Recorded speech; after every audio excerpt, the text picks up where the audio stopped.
हमारे बीच में बाबा रामदेव जी मंदिर के उद्घाटन का अवसर और कलश चढ़ाने का अवसर का आयोजन हुआ। निश्चित रूप से आप सब लोग बहुत बहुत बधाई के पात्र हैं। मैं सोचता हूँ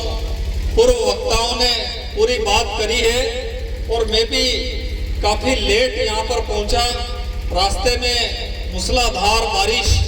हो रही थी। ये हमारे क्षेत्र के लिए अच्छी बात है कि बाबा रामदेव जी के मंदिर का उद्घाटन, कलश चढ़ाने का कार्यक्रम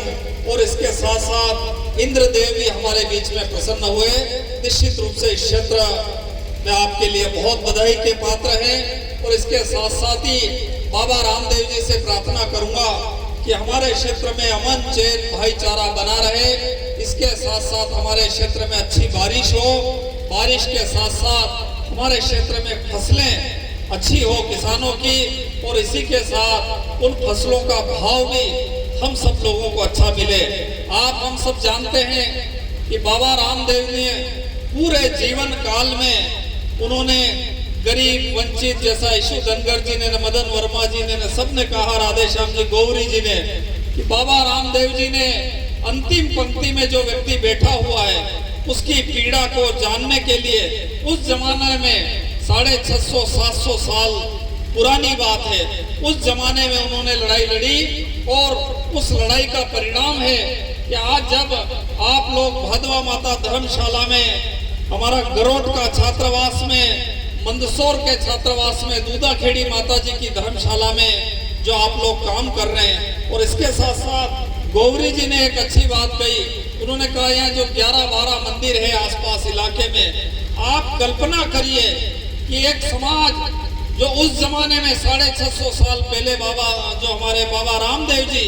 जो हमारा छोड़ करके गए थे, और उन्होंने जो अलख जगाई थी, हमारे बुजुर्गों ने मिलकर के एक परगने के हिसाब से क्षेत्र में एक मंदिर की स्थापना करी, और उस मंदिर के माध्यम से वो क्या 20 गांव, 60 गांव, 62 गांव या 50 गांव उसको संचालित करते थे, और समाज की जो एक हमारी एकता की जो मिसाल खड़ी करी, उस जमाने में उन्होंने काम किया। निश्चित रूप से अनुकरणीय है। और जो समाज का आज युवा, जो हमारी माताएं बहनें निरंतर प्रगति कर रही, निरंतर आगे बढ़ रहे, ये उन महापुरुषों की देन है जिन्होंने इतनी मेहनत करी। मैं तीनों ही समिति के, हमारे छात्रावास के और सब लोगों को बहुत बहुत बधाई और शुभकामनाएं दूंगा कि इसी तरीके से आप निरंतर प्रगति करते रहे और समाज में और अन्य समाजों को भी, जैसा बाबा रामदेव जी कहते थे कि उन्होंने मानव जाति के लिए काम किया, सभी समाज, सभी धर्म, उन्होंने तो इतना आगे बढ़ करके काम किया कि वहां जब हम जाते हैं तो रामदेव जी तो हम कहते ही हैं, लेकिन उनका एक नाम और है, रामा पीर। उन्होंने हिंदू मुस्लिम की जो एकता हमारे देश में स्थापित करी। निश्चित रूप से ऐसे भगवान बाबा रामदेव का हम लोगों पर कृपा बनी रहे। मुझे भी आप सबके आशीर्वाद से बाबा रामदेव जी जाने का पैदल अवसर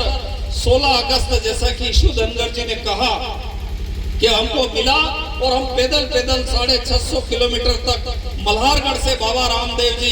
2022 के समय हम लोग वहां गए। तब जब हम लोग निकले, उस दिन भी बारिश हो रही थी। मैं रास्ते में कह रहा था कि जैसे हम बाबा रामदेव जी के दर्शन करने के लिए निकले तो इंद्रदेव उस दिन भी लगातार बिजलियों की गड़गड़ाहट, चमचमाहट और बादलों की गड़गड़ाहट हो रही थी, और जब चले थे कि 1.5 फीट पानी उस समय भरा हुआ था, और सारे साथी हजारों की संख्या में निकल करके बाबा रामदेव जी गए। और आप आश्चर्य करेंगे कि उस कार्यक्रम में बाबा रामदेव जी की कृपा से राजस्थान के मुख्यमंत्री, तत्कालीन मुख्यमंत्री अशोक गहलोत उस समय उस कार्यक्रम में आए थे, और आप सारे यहाँ के जो हमारे क्षेत्र के लोगों का मान बढ़ाया था। इन्हीं शुभकामनाओं के साथ मैं पुनः बाबा रामदेव जी से प्रार्थना करूंगा कि हमारे समाज पर असीम कृपा आपकी हमेशा से रही है, और आगे भी हमारे